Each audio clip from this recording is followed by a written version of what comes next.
Time to hold VP Sara accountable. Yan po ang mensahe ni Congressman Joel Chua ng Maynila as he is asking VP Sara Duterte to resign from her post as DepEd Secretary. Okay? So, ito background. Ako po, kaibigan ko itong si Congressman Joel Chua. Siya po ang Representative District 3 ng Maynila, Santa Cruz. Okay, at siya po ay isang kaalyado ni Yorme Isko Moreno at isa sa mga pinaka-loyal na mga kapartido ni Isko Moreno sa Asenso Manileño, yung local party, at yung Aksyon Demokratiko. Okay, so itong si Congressman Joel Chua, siya po ang congressman ng Aksyon Demokratiko na partido. Okay? So ito po yung kanyang sinabi sa kanyang post a few hours ago. O yun, nearly 2 years after assumption to the OVP, it is time for accountability for VP Sara and the Duterte family. The Vice President should show some decency by resigning from her DepEd post at the very least. Her family unleashed a barrage of insults and attacks directly to the President, and yet she does nothing and is still enjoying the perks of being part of the official family. She should draw the line instead of pretending to be a full partner to the President. So VP Duterte has been woefully silent, puro no comment, as our sovereignty and national patrimony in the West Philippine Sea and EEZ have been challenged with blockades, aggressive maneuvers against our fisherfolk Coast Guard. The so-called catch-up Fridays at DepEd schools have been a waste of time with no real results to show.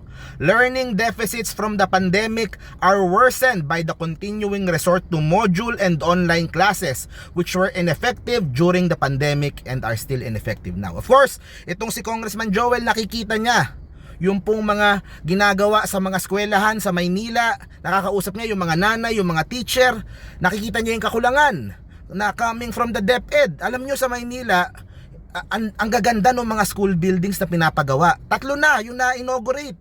'Di ba? Yung sa Rosauro, sa Sampaloc, yung Albert, tapos yung sa Manila Science High School. Ang gaganda ng mga eskwelahan, hindi namin nakita si VP Sara na nag-attend dun sa mga inauguration ng aming magagandang mga building na tinurn over ng Maynila sa DepEd.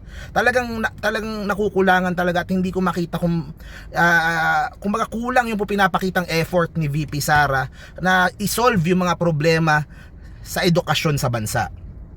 So, she cannot have the best of both worlds by being a fence-sitter while her family and their allies challenge the authority and mandate of PBBM while having little to show for in terms of some substantive results at the DepEd where she is secretary. Okay, yun po ang mensahe ni Congressman Joel Chua ng Maynila. And ako po, ako kilalang tao ko tong si Congressman Joel. Siya ay isang mabuting kinatawan ng kanyang distrito sa Maynila. Love na love po yan ng mga constituents niya diyan. Kung makita niyo yung District 3 sa Maynila, yung pong mga nagagandahang mga barangay hall, multipurpose, ang gaganda po nung alagang-alaga po talaga ni Congressman Joel at ng mga konsehal natin dyan, yung pong District 3 sa Maynila. Yan ang baluarte ng Asenso Manileño bago manalo sa buong Maynila eh. Baluarte yan ni Yorme Isko. Kaya may tiwala ako dito kay Congressman Joel. Kapag nakita niya yung pong mga problema, yung pong mga issues, kumbaga meron na siyang, siya yung direct to the people, nakakausap niya yung mga tao eh. Kaya yun po, kaya ang sa akin lang sana pag-aralan pong mabuti, tingnan po ni VP Sara na kung hindi niya mabibigay yung kanyang 100% kay Pangulong Bongbong, kung hindi niya mabibigay yung 100% sa mga estudyante at mga teacher natin, kung hindi niya mabibigay yung kanyang 100% sa ating mga kababayan na inaapi diyan po sa EEZ natin, baka mas mabuti po na hindi na muna siya kasama sa kabinete ni Pangulong Bongbong Marcos. Kung siya ay mapupunta sa oposisyon, kung siya ay kumbaga choice po niya yon. Pero sa akin, kasi bilang DepEd, dapat inline ka dun sa lahat po ng programa ng Pangulo. So Congressman Joel, sana makausap ko kayo one of these days at Yun po, yun na po. Nagsisimula na. Kahapon, yung mayor ng Iloilo, mayor ng Bacolod, dalawang mahuhusay na mayor. Napakagaling ng mga, ilalaban ko yan, yung mga mayor na yan sa kahit anong mayor sa probinsya, sa bansa. Talagang magagaling yung mga mayor na yan. Kumampi kay First Lady. At ngayon po si Congressman Joel sa Maynila, na ako talagang, Asenso Manileño boy talaga ako. Yan talaga ang aking sinusuportahan sa Maynila. Full support din kay PBBM at nananawagan kay VP Sara na kung hindi mo din 100% masusuportahan ang administrasyon, mas mabuti pa na mag-resign na lang sa kabinete ng administrasyon. So ayun guys, thank you very much po. See you po sa next video po natin. Stay safe parate.